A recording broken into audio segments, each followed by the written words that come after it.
সাধারণ পরিবারের একটা মেয়ে, সবাই ক্লাস 8-এ পড়ে, বয়স 15 বছর।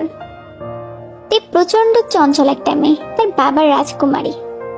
তের বাবা সোবিন তার সামান্য ইনকাম দিয়েও তার মেয়েকে রাজকুমারী করে রেখেছে। সোবিনের একটা মুদির দোকান।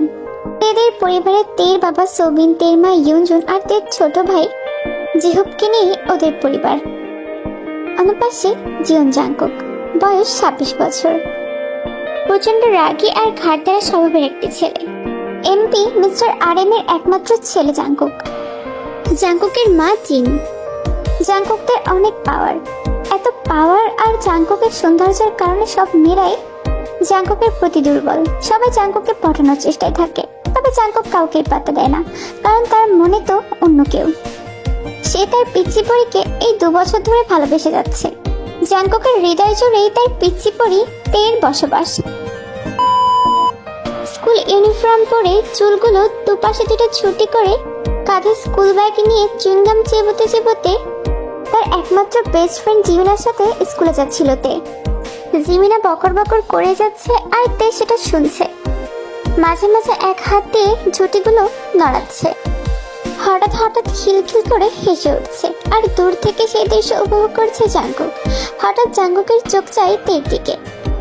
মেয়ের স্কুল ড্রেসের ওড়না সরে গিয়েছে, সেদিকে কি তার খেয়াল আছে? যত বড় হচ্ছে দেহের গঠনের পরিবর্তন হচ্ছে, তবে সেদিকে তো মেয়েটার খেয়াল নেই। জাংকুকের চোখ মুখ শক্ত হয়ে আসলো। এই দিক থেকে চোখ সরিয়ে কয়েকবার দীর্ঘ নিঃশ্বাস ছাড়লো, তারপর হনহন করে তের সামনে গিয়ে দাঁড়ালো। তের সামনে থাকা ব্যক্তিটাকে দেখে তের তো ভয়ে হাঁটু কাঁপছে। এই একমাত্র ব্যক্তি যাকে তে প্রচন্ড ভয় পায়। কেন ভয় পায় তে জানে না। লোকটার সাথে তের যখনই দেখা হয় তখনই তেকে শাসায়, না হয় কোনো কারণে বকে। কেন বকে সেটাও তে জানে না। তার উপর কিসের এত অধিকার দেখায়। তে জিভ দিয়ে ঠোঁটটা ভিজিয়ে নিয়ে চুপচাপ দাঁড়িয়ে থাকে। জিমিন, তুমি যেতে লাগো, তোমার বান্ধবী আসছে। না ভাইয়া, আমি আমার বান্ধবীকে ছাড়া যেতে পারতাম না। আপনি যা বলার তাড়াতাড়ি বলুন, আমি আমার বান্ধবীকে সাথে করে নিয়ে তারপরে যাব। জাংকুক জিমিনের উপর চোখ রাঙায়। সেটা দেখে জিমিন ভয়ে ঢোক গিলে সেখান থেকে হনহন করে চলে যায়। তার দুঃসাহসের ওপর জাংকুক এক বালতি পানি ঢেলে দিয়েছে। সে অসহায় চোখে একবার জিমিনের দিকে তাকায় আর একবার জাংকুকের দিকে তাকায়। বড়দেরকে দেখলে যে সালাম দিতে হয় সেটা তো জানা নেই। তে চুপ করে দাঁড়িয়ে আছে, ওর মুখের মধ্যে চুইংগাম, যার জন্য তে কথা বলতে পারছে না। আবার জাংকুকের সামনে চুইংগামটা মুখ থেকে ফেলতেও পারছে না, তাই তার সিদ্ধান্ত নেয় চুইংগামটা গিলে ফেলবে। তে চুইংগামটা গিলে ফেলার আগেই জাংকুক বলে ওঠে, খবরদার চুইংগামটা গিলবি না, বাহিরে ফেল। এই মা, এই খাটাসটা বুঝলো কি করে যে আমি চুইংগামটা গিলে ফেলার কথা ভাবছিলাম? তে এবার মুখ থেকে চুইংগামটা ফেলে দিল। ওর বেশ কষ্ট হচ্ছে। চুইংগামটা কেবলই মুখে নিল আর এক্ষুনি ফেলে দিতে হলো। তে অসহায় দৃষ্টিতে নিচে পড়ে থাকা চুইংগামটির দিকে তাকালো। কি হলো, সালাম দিতে বললাম না? তে জাংকুককে সালাম দেয়। জাংকুকও তের সালামের জবাব দেয়। আমি এখন আসি। তোকে কি আমি একবারও যেতে বলেছি? আর এই নে, তোর কি এখনো পর্যন্ত জ্ঞান বুদ্ধি হয়নি? গায়ের অন্যটা যে ঠিক মতো নিতে হয় তোর জানা নেই? তুই বড় হচ্ছিস তে, এখন এসব বাচ্চামো বাদ দেয়। তে জলদি নিজের ক্রস বেল্টটা ঠিক করে নেয়। জাংকুকের মুখে এমন কথা শুনে ওর ভীষণ লজ্জা হচ্ছে।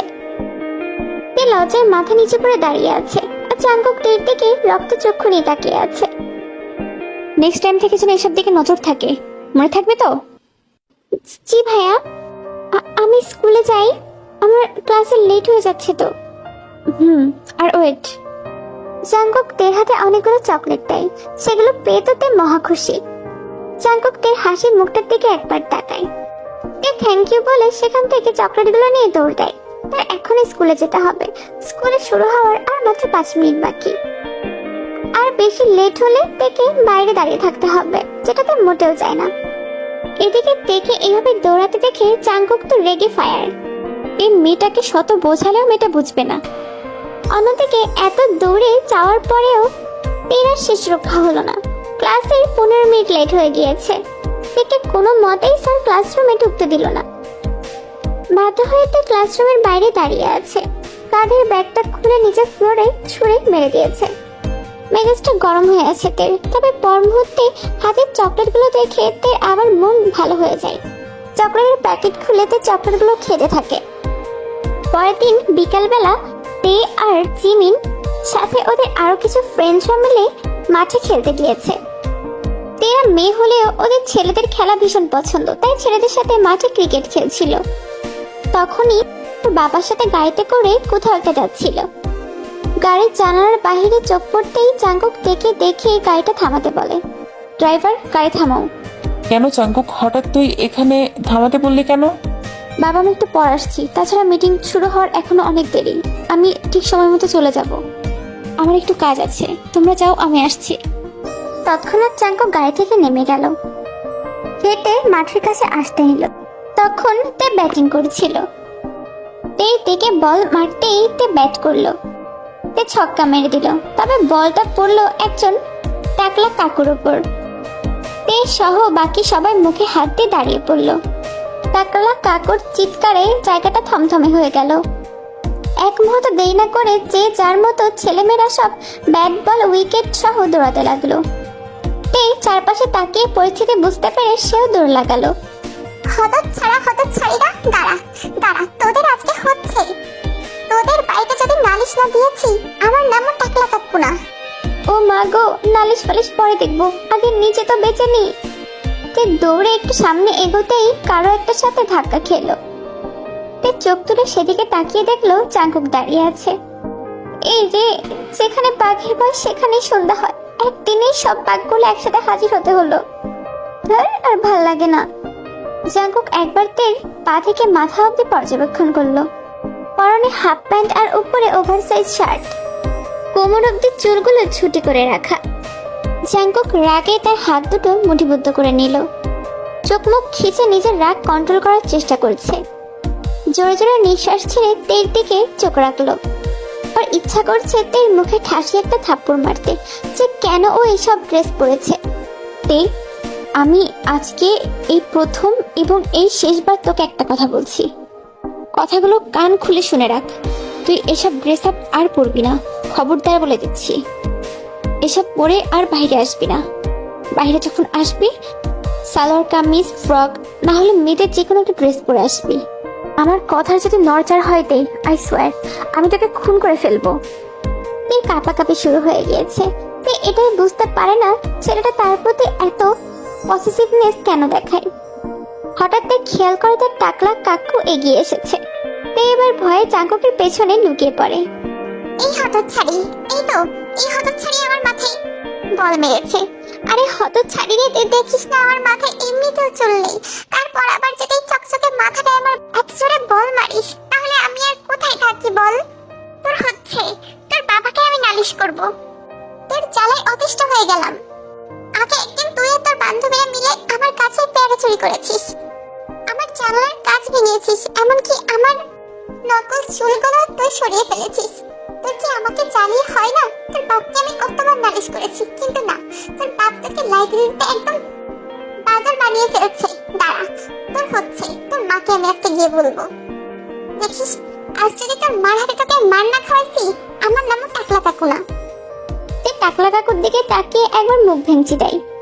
পরক্ষণে চাঙ্কুকের দিকে তাকিয়ে দেখে চাঙ্কুক ওর দিকে রাগের চোখ নিয়ে তাকিয়ে আছে।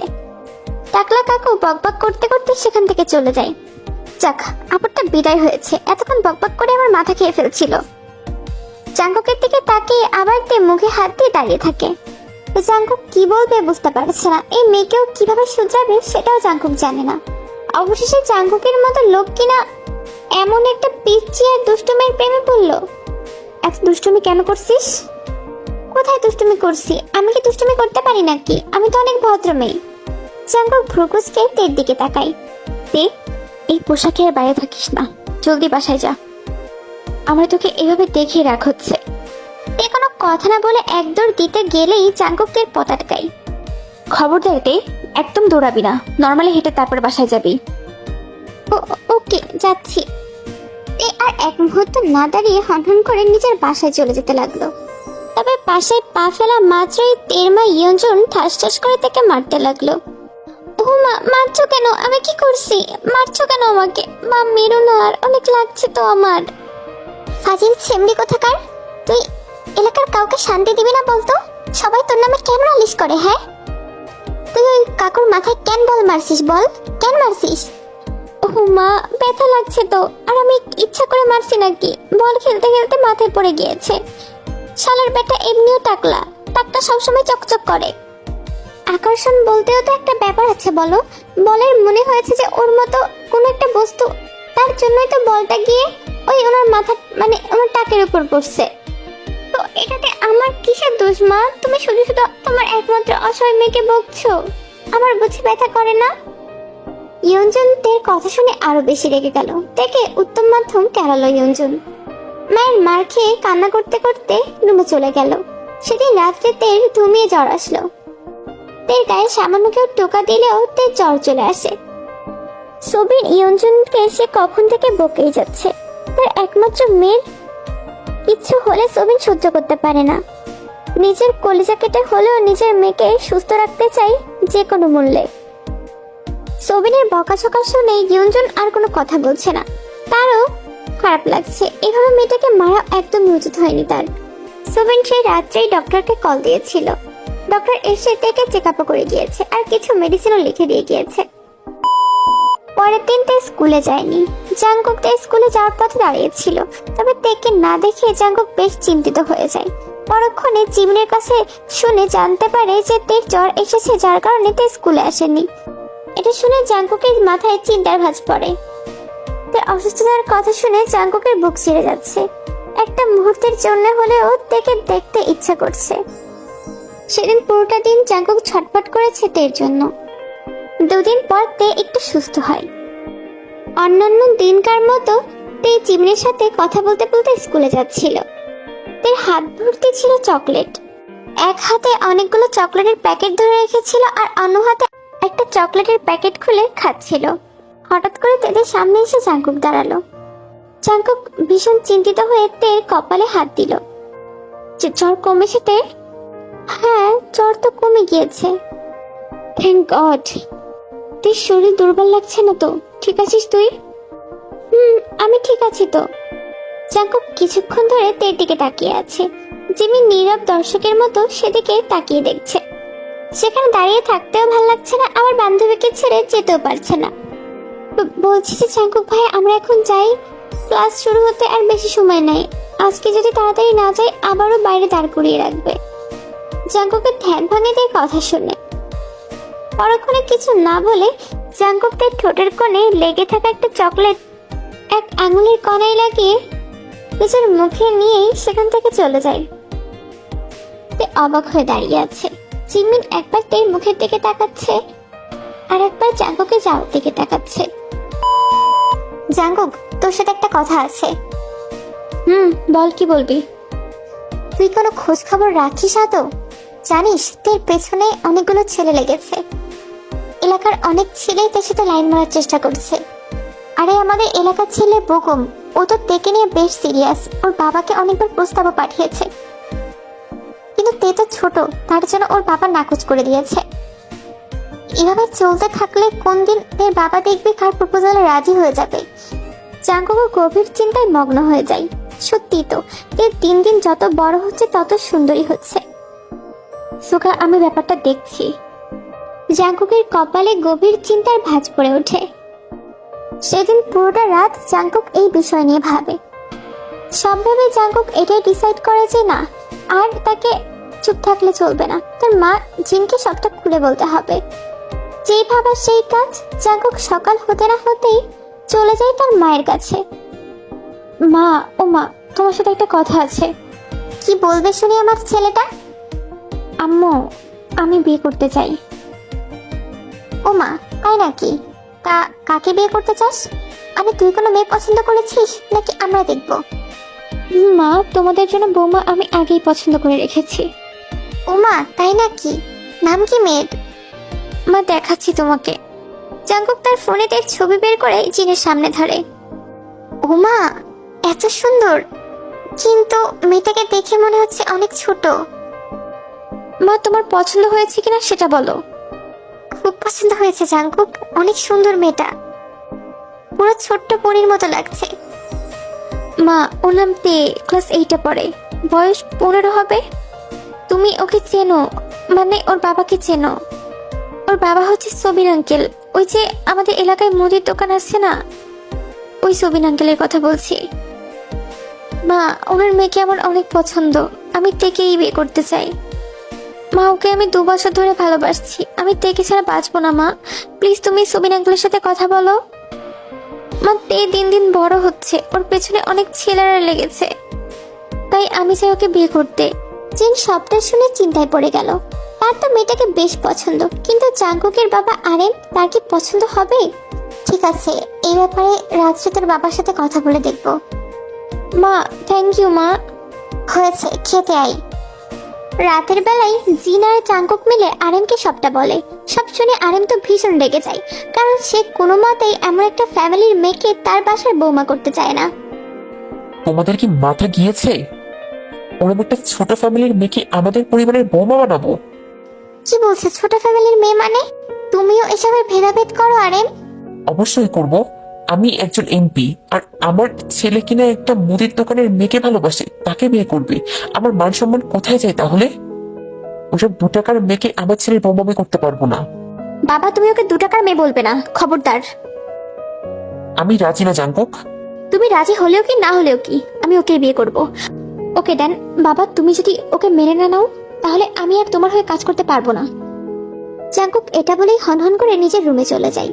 আরেনের কপালে চিন্তার ভাঁজ পড়ে ওঠে। না না, এখন বিয়েটা মানতেই হবে আমাকে। জাঙ্কুক যদি আমার হয়ে কাজ না করে তাহলে আমি এবারের ইলেকশনে জিততে পারবো না। না না, এখন কোনো মতেই ছেলেকে রাগালে চলবে না। জিন, তোমার ছেলেকে বলে দাও আমি রাজি। জিন প্রচন্ড খুশি হয়ে জাঙ্কুককে এসে খবরটা দেয়। জাঙ্কুকের মুখে হাসি ফুটে ওঠে। মা, কবে যাবে ওদের বাসায়? কাল যাবো আমি।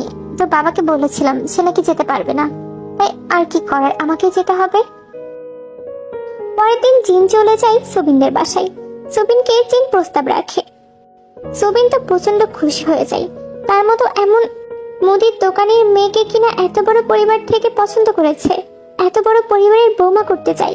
সুবিনের খুশি আর দেখে কে? সুবিন তো ভীষণ খুশি হয়ে যায় আর সাথে সাথে প্রস্তাবে হ্যাঁ বলে দেয়। কিন্তু বলছি, আমার মেয়ে তো অনেক ছোট, সবে 15 বছর। সেটা আপনাদের দেখতে হবে না, আপাতত আমরা কর্ম করে রাখবো, আশেপাশের কেউ জানবে না। আসলে আমার ছেলেটা তেকে নিয়ে অনেক সংশয়ে ভুগছে, বোঝেনি তো, সুন্দরী মেয়ে, এলাকার অনেকেই ওর পেছনে পড়ে আছে। তার জন্য আমার ছেলে দুশ্চিন্তা করেছিল, এই আর কি। হ্যাঁ, তা ঠিক বলেছেন। এটা করলে আমার মেয়ের সেফটি হবে। সুবিনা ওদের প্রস্তাবে রাজি হয়ে যায়। ওরা ঠিক করে সামনের সপ্তাহে ওদের 4 হাত এক করে দিবে। তে স্কুল থেকে বাসায় ফেরা মাত্রই সুবিন এসে তার মাথায় হাত বোলাতে লাগলেন। আজকে স্কুল কেমন গেল মা? অনেক ভালো গিয়েছে বাবা। মারে, তোর সাথে আমার কিছু কথা ছিল। কি কথা বাবা? তখন সুবিন জাঙ্কুকের সাথে বিয়ের ব্যাপারে তেকে সবটা বলে। বাবা তুমি কি বলছো? আমি এখন কেন বিয়ে করব? আমার কি এখনো বিয়ের বয়স হয়েছে? মারে, আমার কথার অবদ্ধ হোস না। ছেলেটা খুব ভালো, অনেক ভালো ফ্যামিলি। এমন ফ্যামিলি আর আমি কখনো পাবো না রে। তোর জন্য আমার যেটা সুবিধার মনে হয়েছে আমি সেটাই করেছি। তে আর ওর বাবার মুখের দিকে তাকিয়ে কোনো কথা বলে না। বিকেলে তো রেডি হয়ে কোচিং এ যাওয়ার উদ্দেশ্যে বেরিয়ে পড়ে। তেদের বাসা থেকে একটু সামনে জিমিন দাঁড়িয়েছিল। জিমিনকে দেখা মাত্র তের সাথে ঘটে যাওয়া সব ঘটনা জিমিনকে সবটাতে খুলে বলে। আরে বাহ, আমার দোস্ত তাহলে বিয়ে করবে। যাক দোস্ত, তোর তো একটা হিল্লা হয়ে গেল। এখন আমারটা যে কবে হবে আমার আর ভাল লাগে না। ভাই, তোর মনে হচ্ছে আমি অনেক খুশি? আমি মোটেও খুশি না। আমি এখন বিয়ে করতে চাই না। আরে ধুর, বিয়ে তো একদিন করতেই হবে, তাই না? আর জাঙ্কুক ভাইয়া ভালো আছে, ভালো বিয়ে করে নে। উফ কি হ্যান্ডসাম দেখতে। আমাকে প্রপোজ করলে তো আমি এক কথায় রাজি হয়ে যেতাম। আর তুই কাঁধি, তুই রাজি হচ্ছিস না, বলদ কোথাকার। এ চুপ কর তো, চুপচাপ চল। এই তেরে দেখ না, জাঙ্কুক ভাই দাঁড়িয়ে আছে। নিশ্চয়ই তোর জন্য দাঁড়িয়ে আছে। আচ্ছা তোরা কথা বলিস, আমি বরং যাই। বলেই তেকে কোনো কথা বলার সুযোগ না দিয়ে এক দৌড়ে সামনের দিকে চলে যায়। জাঙ্কুক এগিয়ে আসে তের দিকে। চুল ছেড়ে কেন বের হয়েছ? জলদি চুলগুলো বাঁধো। কি হলো? চুল বাঁধতে বলতেছি তো। হ্যাঁ বাচ্ছি বলেই তো চুলগুলো বেঁধে ফেললো। মাথায় কাপড় দাও। হ্যাঁ মাথায় কাপড় দিতে বলতেছি, কানে শোনো না? তে ওর ওড়নাটা নিয়ে মাথায় কাপড় দিল। এরপর থেকে বাইরে বের হলে এভাবে বের হবে। মনে রেখো, তুমি এই জীবন জাঙ্গকের হবু বউ, আর খুব শীঘ্রই বউ হয়ে যাবা। আশা করি আমার কথা বুঝতে পেরেছো। কি হলো? আমার কথার অ্যান্সার দাও তে। হ্যাঁ হ্যাঁ বুঝতে পেরেছি। কোচিং এ দেরি হয়ে যাচ্ছে, আমি এখন যাই। যাও। এই দৌড় দিতে গিয়েও চাঙ্কুকের কথা মাথায় আসে। এখন দৌড় দিলে যে চাঙ্কুকে 101টা বকা শোনাবে সেটা তে খুব ভালো করে জানে। তাই গুটি গুটি পায়ে হেঁটে সামনের দিকে এগোতে থাকে। আজকে তে আর চাঙ্কুকের বিয়ে হবে। চাঙ্কুকের মা আরেম সাথে আরো কিছু আত্মীয় স্বজনরা তেদের বাসায় এসেছে। ওরা সবাই ড্রয়িং রুমে সোফার উপর বসে আছে। জাঙ্কুক ওয়েট করছে তের জন্য। কিছুক্ষণ পর জাঙ্কুক খেয়াল করে তেকে ওর মা ইয়ঞ্জুন নিয়ে আসছে। লাল শাড়ি পরিয়ে সাজিয়ে দেওয়া হয়েছে তেকে দেখতে একদম মিষ্টি পুতুলের মতো লাগছে। একদম ছোট্ট পুতুল বইয়ের মতো লাগছে দেখতে। তেকে দেখা মাত্রই জাঙ্কুকের ঠোঁটে হাসি ফুটে ওঠে। এরপর সবাইকে সাক্ষী রেখে তে আর জাঙ্কুকের ধর্মমতে বিয়ে হয়ে যায়। শুধুমাত্র আরেম বাদে এই বিয়েতে সকলেই খুশি। তবে তেকে দেখে আরেমের মন গলতে শুরু করেছে। মেয়েটা এত ভদ্র আর শান্তশিষ্ট দেখে আরেমের মন জড়িয়ে গিয়েছে।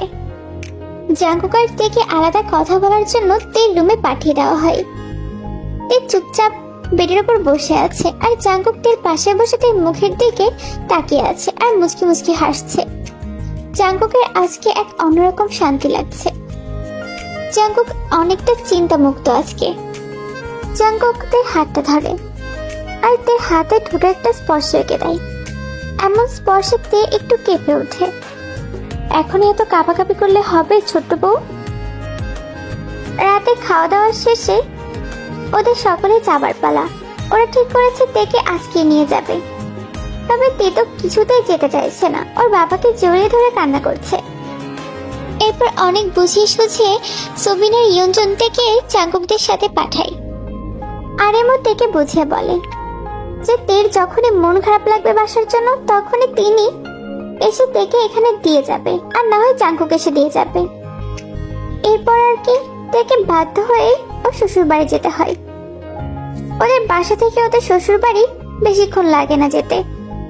গাড়িতে গেলে 5 মিনিটের মধ্যেই চলে যাওয়া যায়। গাড়িতে বসে তে কান্না করছে। চাঙ্কুক এক হাত দিয়ে তেকে আলতো করে জড়িয়ে ধরে। তে না পেরে চাঙ্কুকের হাত ধরে ফুপিয়ে ফুপিয়ে কান্না করছে। ওরা সবাই বাসা চলে আসে। জাঙ্কুক তেকে তার সাথে তার রুমে নিয়ে আসে। তে ওয়াশরুমে গিয়ে ফ্রেশ হয়ে আসো, আর কাভারটা খুলে দেখো, তোমার অনেক ড্রেস পেয়ে যাবে। তোমার যেটা ভালো লাগে সেখান থেকে একটা পরো। তে কোনো কথা না বলে কাভারটা খুলে দেখে পুরো কাভার জুড়েই অনেক শাড়ি রাখা। এখানে তো সব শাড়ি, ড্রেস কোথায়? আমি কি রাত্রে শাড়ি পরে ঘুমাবো? শাড়ি কেন থাকবে? মাকে তো বলেছিলাম ড্রেসও রাখতে। না, এখানে কোনো ড্রেস নেই। ও শিট, তাহলে মনে হয় মা ড্রেস রাখেনি। আচ্ছা তে তুমি শাড়ি পরে নাও একটা। এরপর তে আর কোনো কথা না বলে শাড়ি নিয়ে ওয়াশরুমে চলে যায়। 15 মিনিট পর তে ওয়াশরুম থেকে বের হয়। চাঙ্গুক তো তের দিকে তাকিয়ে চোখ ছানা বড়া হয়ে যায়, কারণ তে কোনো রকম গায়ে শাড়ি পেঁচিয়ে এসেছে, কারণ ও তো শাড়ি পরতেই জানে না। এ কি, এইভাবে শাড়ি কেন পরেছো? আমি শাড়ি পরতে পারি না তো। হ্যাঁ, তা কেন পারবে? যত সব অকাজগুলো শিখছো। কি? কিছু না, এদিকে আসো, আমি শাড়ি পরিয়ে দিই।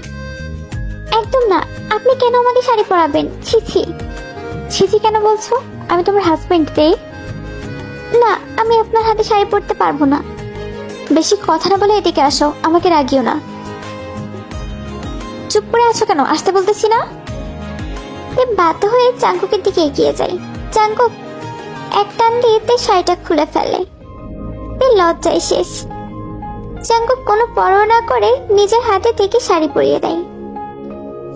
যাও গিয়ে শুয়ে পড়ো। তে আর কোনো কথা না বলে পেটের একপাশে গিয়ে শুয়ে পড়ে। চাঙ্কুকও লাইট অফ করে দিয়ে তে পাশে শুয়ে পড়ে। এই মুহূর্তে জাঙ্কুকের টেকে কাছে পেতে ইচ্ছা করছে, কিন্তু না, ও এখন কোনো মতে এসব কিছু করতে চায় না। তে অনেক ছোট, এসব ভেবেই জাঙ্কুক নিজের ইচ্ছাকে সংযত রেখেছে। জাঙ্কুক পরপর কয়েকটা দীর্ঘ নিঃশ্বাস ছেড়ে তেকে টেনে তার বুকের মাঝে নিয়ে আসে আর গভীর ঘুমে আচ্ছন্ন হয়ে পড়ে। তেও নিশ্চিন্তে জাঙ্কুকের বুকে মাথা রেখে ঘুমাচ্ছে। সকালে জাঙ্কুকের আগে ঘুম ভাঙে ও দেখে তে ওর গায়ের উপর পা তুলে দিয়ে ঘুমাচ্ছে। জাঙ্কুক তেকে দেখে একটু মুচকি হাসে, মেয়েটাকে কত কিউট লাগছে দেখতে। জাঙ্কুক তের কপালে একটা ঠোঁটের স্পর্শ এঁকে দেয়। তারপরে তের থেকে নিজেকে ছাড়িয়ে ওয়াশরুমে চলে যায় ফ্রেশ হতে। ওয়াশরুম থেকে এসে দেখে তে এখনো ঘুমিয়ে আছে। এবার আর জাঙ্কুক না পেরে তেকে ডাকতে শুরু করে। তে এবার ওঠো, অনেক বেলা হয়েছে। আম্মু আর একটু ঘুমাতে দাও না, আজকে স্কুলে যেতে ইচ্ছা করতেছে না। আমি তোমার আম্মু না তে, আর আজকে তোমার এমনিতে স্কুলে যাওয়া লাগবে না, কয়েকদিন পর থেকে যেও। জাঙ্কুকের কথা শুনে তে ধরফর করে উঠে পড়ে। আমি কোথায়? আমার আম্মু কোথায়? আমি এখানে কি করছি? আর স্টপ তে। হ্যাঁ, ও হ্যাঁ, আমার তো বিয়ে হয়ে গিয়েছে। দেখছেন, আমি একদম ভুলে গুলিয়ে খেয়ে ফেলছি। জাঙ্কুক তের কথা শুনে একটা হাসি দেয়। নাও ফ্রেশ হয়ে আসো, মাকে পাঠিয়ে দিচ্ছি তোমার রুমে, মা তোমাকে শাড়ি পরিয়ে দিবে। আমার একটু কাজ আছে, আমি বাইরে যাচ্ছি। সন্ধ্যার আগে মেবি চলে আসবো, তুমি সাবধানে থেকো। এই জাঙ্কুকের কথায় মাথা নাড়ে। সন্ধ্যায় জাঙ্কুক বাসায় ফিরেছে। বাসায় এসে দেখতে পাই ওদের বাসায় কিছু আত্মীয় স্বজনরা এসেছে। ওরা সবাই তেকে ঘিরে বসে আছে। সবাই নতুন বউ দেখতে ব্যস্ত। জাঙ্কুক এক পলক তের দিকে তাকায়। জিন তেকে বেশ সুন্দর করে সাজিয়ে দিয়েছে। লাল টুকটুকে শাড়ি পরে ছোট্ট বউটা তার বসে আছে। জাঙ্কুক কোনো কথা না বলে রুমে চলে যায়। জাঙ্কুককে আসতে দেখে জিনও তেকে রুমে পাঠিয়ে দেয়। তে গুটি গুটি পায়ে রুমে গিয়ে জাঙ্কুকের সামনে দাঁড়ায়। জাঙ্কুক এক হাত দিয়ে তেকে আলতো করে ধরে তেকে টেনে তার কাছে নিয়ে আসে। তে এখন যেটা করবো ভয় পাবে না। কি করবেন? জাঙ্কুক আর কোনো কথা না বলে তের ঠোঁটে ঠোঁট মিশিয়ে দেয়। তের চোখ তো ছানা বড়া হয়ে গিয়েছে। জাঙ্কুক তেকে আষ্টি বৃষ্টি জড়িয়ে ধরে। এত নড়তেছো কেন? এভাবে কিছুক্ষণ থাকো। জাঙ্কুক মনে মনে ভাবতে থাকে, আমার মনে হয় আমি নিজেকে আর কন্ট্রোল করতে পারবো না। এই মেয়েটা এত সুন্দর কেন? রাত্রে জাঙ্কুক আর আরেম খাচ্ছে। জিন সবাইকে খাবার সার্ভ করে দিচ্ছে। তেও জিনের পাশে দাঁড়ানো। জিন বারবার বলছে থেকে খেতে বসতে, কিন্তু তে তো জিনকে সাথে করে না নিয়ে খাবেই না। জাঙ্কুক খেয়ে নিজের রুমে চলে গেল। যাওয়ার আগে তেকে বলল, তে জলদি খেয়ে রুমে আসো। তে জাঙ্কুকের কথায় মাথা নাড়ে। এরপর রাতের খাওয়া শেষ করে তেও রুমে চলে যায়। গিয়ে দেখে জাঙ্কুক বেডের উপর বসে আছে। তে আসা মাত্রই জাঙ্কুক এক টান দিয়ে তেকে তার কোলে বসিয়ে দেয়। আমি ঘুমাবো। জাঙ্কুক এবার রাগের চোখে তের দিকে তাকায়। আমার মেজাজ গরম করবে না তে, যাও ঘুমায় পড়ো। তে চুপচাপ কি ঘুমিয়ে পড়লো। সে বুঝতে পারলো না জাঙ্কুক তার উপর রাগ করেছে। উফ, পিচ্চি বউ বিয়ে করার এই এক চালা। এইভাবেই কিছুদিন কেটে যায়। তেও তার স্কুলে যাচ্ছে প্রতিদিন। জাঙ্কুক নিজে থেকে তার স্কুলে পৌঁছে দিয়ে আসে। আর কোচিংয়েও তে জাঙ্কুকের সাথে যাওয়া আসা করে। এই মুহূর্তে জাঙ্কুক তের কোচিং এর সামনে দাঁড়িয়ে আছে। এখনই তের কোচিং ছুটি দেবে। কোচিং এর গেটের দিকে নজর পড়তে জাঙ্কুক দেখে তে বেরিয়ে আসছে। তে দৌড়ে জাঙ্কুকের কাছে চলে আসে। এই দৌড়ে কেন আসলা? সরি, ভুলে গিয়েছিলাম, প্লিজ বকবেন না। জাঙ্কুক আর তের দিকে তাকে কিছু বলে না। চলো বাসায় চলো। জাঙ্কুক থেকে বাসায় দিয়ে আবারও ওর বাবার অফিসের উদ্দেশ্যে বেরিয়ে পড়ে। অফিস থেকে বেশ রাত করে জাঙ্কুক বাসায় ফেরে। জাঙ্কুক রুমে এসে দেখে তে বসে আছে। একিতে তুমি এখন এখানে বসে আছো, ঘুমাওনি? রাত 1টা বেজে গিয়েছে, তোমাকে না বলেছি বেশি রাত জাগবে না। বাড়ি আমার হাজবেন্ড বাসার বাইরে, আর আমি কিনা নাক ডেকে ঘুমাবো? ও আচ্ছা, তাই না? আমার পিচ্চি বউটা দেখছি অনেক কিছু বুঝতে শিখে গিয়েছে। না আমার পিচ্ছি বউটা কি শুধুমাত্র অধিকারের জন্য এমনটা বলছে, নাকি সে আমাকে ভালোবাসে? আমি জানি না। জাঙ্কুক তের অনেক কাছাকাছি চলে আসে। সত্যি বলছো জানো না, নাকি জেনেও না জানার ভান করছো? দেখুন, সরে যান আমার কাছ থেকে। জাঙ্কুক তেকে তার কাছে টেনে নিয়ে আসে। এরপর নেশালো দৃষ্টিতে তের চোখের দিকে তাকিয়ে থাকে। তে, আমার তোমাকে চাই। আমার মনে হয় না আমি নিজেকে আর আটকে রাখতে পারবো তোমার থেকে। জাঙ্কুক তের ঠোঁটে নিজের ঠোঁটের স্পর্শ এঁকে দেয়। কিছুক্ষণ পর জাঙ্কুক তের চোখের দিকে তাকিয়ে বলে, তে, তুমি কি আমাকে ভালোবাসো? কি হলো তে, বলো। আমি জানি তুমি আমাকে ভালোবাসো। তোমার চোখ দেখে আমি বুঝতে পারি যে তুমি আমাকে ভালোবেসে ফেলেছো। তাহলে কেন এত লুকোচুরি? আমি আপনাকে ভালোবাসি। জাঙ্কুক একটা হাসি দিয়ে আবারও তার ঠোঁটের স্পর্শ এঁকে দেয়। তারপর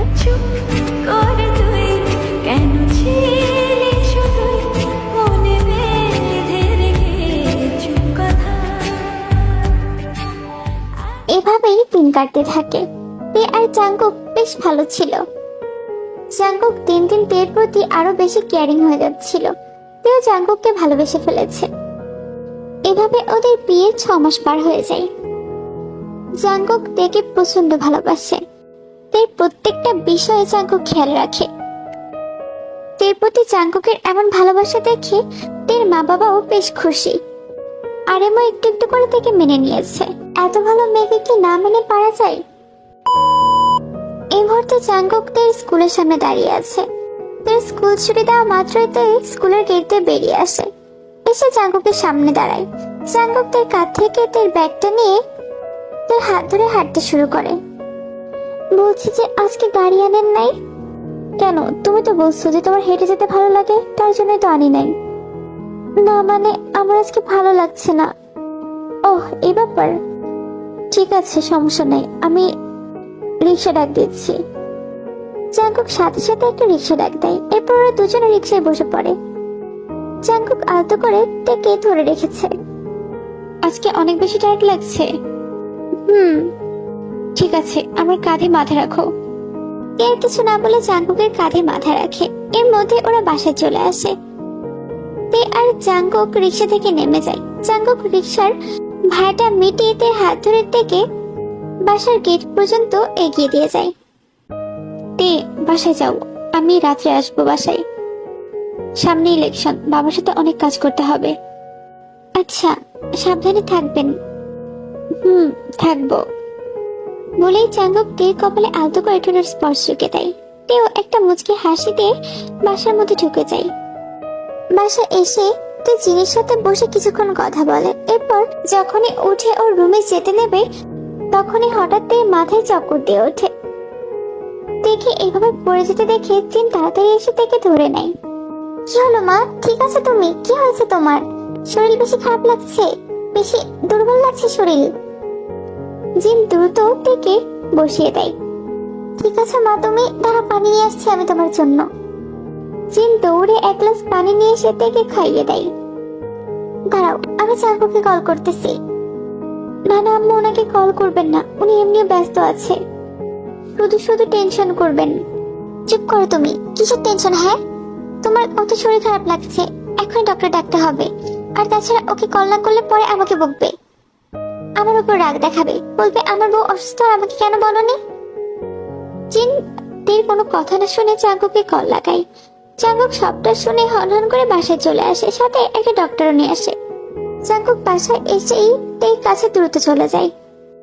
ঠিক আছে তুমি তে? কি হয়েছে তোমার? জ্বর এসছে নাকি শরীর দুর্বল? আমি ঠিক আছি। তুমি চুপ করো, তোমার খারাপ লাগছে, আমাকে তুমি সেটা বলবা না? বলছি না কোনো কিছু লুকিয়ে রাখবা না। ডক্টর প্লিজ ওকে তাড়াতাড়ি চেক আপ করুন, প্রয়োজন পড়লে হসপিটালে নিয়ে যাব। আরে এত টেনশন করবেন না, আগে তো চেক আপ করে দেখি। এরপর ডক্টর কিছুক্ষণ থেকে চেক আপ করলো। হঠাৎ ডক্টরের মুখে হাসি ফুটে উঠলো। কংগ্রেচুলেশন মিস্টার জাঙ্কুক, আপনার স্ত্রী তো প্রেগনেন্ট। এই কথা শুনে জিন প্রচন্ড খুশি হয়ে যায়।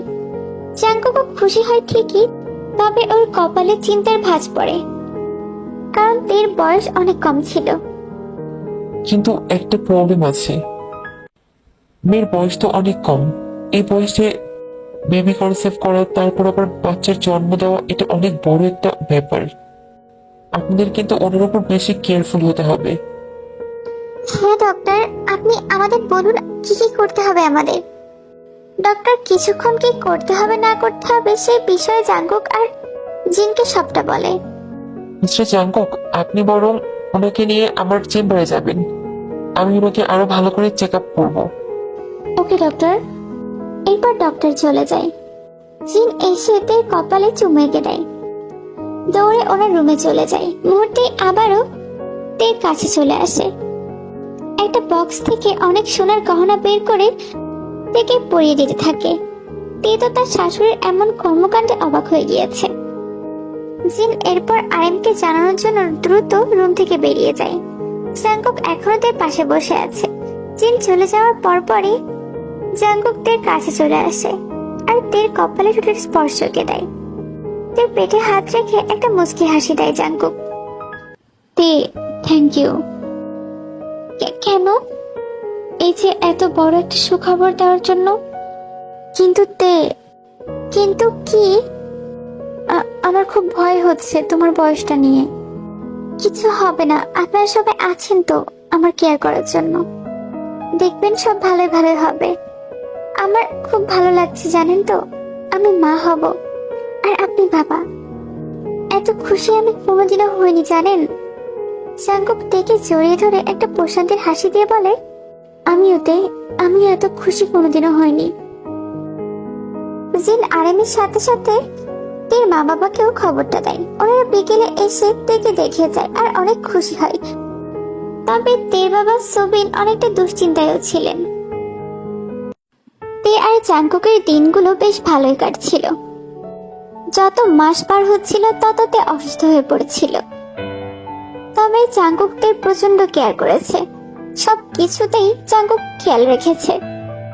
তের কি প্রয়োজন, কখন কি করা লাগবে, সবকিছু থেকেই জাঙ্কুক খেয়াল রেখেছে। গোসল থেকে শুরু করে চুল বাঁধা সব কাজই জাঙ্কুক নিজ হাতে তেকে করে দেয়। আর জিন তো রয়েছেই। জিন আর জাঙ্কুক থেকে প্রচন্ড কেয়ার করেছে। যে আরেম তেকে পছন্দ করে না, সেই আরেম তের পছন্দ মতো খাবার প্রত্যেকদিন তের জন্য নিয়ে আসতো। তের মা বাবাও তেকে প্রত্যেক সপ্তাহে 2 বার করে এসে দেখে যায়। তারা চেয়েছিল তেকে তাদের বাসায় নিয়ে যেতে, কিন্তু জাঙ্কুক তেকে যেতে দেয়নি। তে এখন 8 মাস চলছে।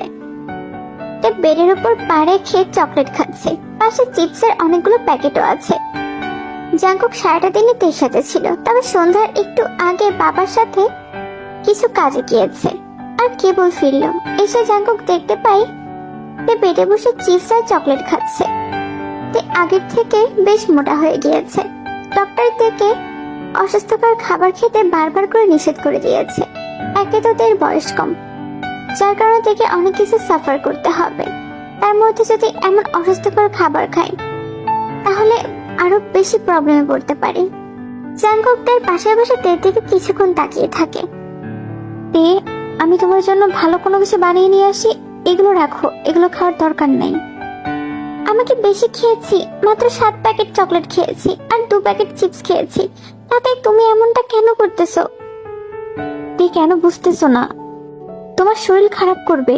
আমি সব খেতে তোমাকে মানা করছি না? হ্যাঁ, তোমাকে আমি এগুলো এনে দিয়েছি, তাই বলে এত একসাথে খাওয়ার জন্য না, মাঝে মধ্যে খাবে। তুমি একসাথে সব শেষ করে ফেলতেছো। আমি বলছি না ভালো খাবার যত ইচ্ছা তত খাবে, কিন্তু না, সেই ঘুরে ফিরে তুমি অসুস্থকর খাবারই বেশি বেশি করে খাবে। আমি কিচ্ছু খাবো না, আমি একটু খেলেই সব সমস্যা। তের কান্না শুনে আরেম ছুটে আসে। এ কি হয়েছে রে হতচ্ছাড়া? আমার মেয়েকে কেন কাঁদাচ্ছিস তুই? ও বাবা, দেখো না, আমি একটা চকলেট আর চিপস খাচ্ছি, তাতেই তোমার ছেলে আমাকে বকাবকি করছে। একটু খেলে কি হয় বাবা বলো? আমি আর খাবোই না, যাও, সব তোমার ছেলেকে খেতে বলো। আর খবরদার বাবা, আমাকে এইসব আর এনে দেবে না তুমি। এই হতচ্ছাড়া, তুই আমার মেয়েকে কাঁদিয়েছিস কেন? আর ও যা খুশি, যত খুশি তত খাবে। তুই কি বলার? হ্যাঁ, তুই কি? বাবা, তুমি ওকে লাই দিও না। এগুলো অস্বাস্থ্যকর খাবার, ডাক্তার বারবার ওকে এসব খেতে মানা করেছে। হ্যাঁ, তো ও কি বেশি বেশি খাচ্ছে? ও তো কমই খাচ্ছে, এতটুকু খাবার কিচ্ছু হবে না। বাবা, এগুলো কি তোমার কম খাবার মনে হচ্ছে? ওকে বলছি ভালো খাবার খেতে। দেখ জাঙ্কুক, আমার মেয়েকে মোটেও কাঁদাবি না। আরেম সেখান থেকে চলে যায়। তাই জাঙ্কুকের দিকে তাকিয়ে একটা মুখ ভেঙচি কাটে। জাঙ্কুক একটা দীর্ঘ নিঃশ্বাস ছেড়ে ওয়াশরুমে ফ্রেশ হতে চলে যায়। মাঝরাত্রে তার শরীর বেশ খারাপ হয়ে গিয়েছে। জাঙ্কুক, জাঙ্কুক ওঠো, আমার খুব খারাপ লাগতেছে। জাঙ্কুক ধরফড়িয়ে উঠে পড়ে। কি হয়েছে তে? ঠিক আছে তুমি? জাঙ্কুক খেয়াল করে তার শ্বাস নিতেও কষ্ট হচ্ছে। জাঙ্কুক চিৎকার দিয়ে ওর মা বাবাকে ডাকে। সাথে সাথে জিন আর আরেমও সেখানে চলে আসে। মা, লেট করা যাবে না, থেকে হসপিটালে নিয়ে যেতে হবে, ওর শরীর অনেক বেশি খারাপ করেছে। জাঙ্কুক সাথে সাথে থেকে কোলে তুলে নেয়। আরেম চলে যায় গাড়ি বের করতে। আরেম গাড়ি বের করে ড্রাইভিং সিটে বসে পড়ে আর জাঙ্কুক দেখে নিয়ে পেছনের সিটে বসে। জিনও পাশে বসে তার মাথায় হাত বুলিয়ে দিচ্ছে। খুব তাড়াতাড়ি তাকে ডক্টরের কাছে নিয়ে যাওয়া হয়।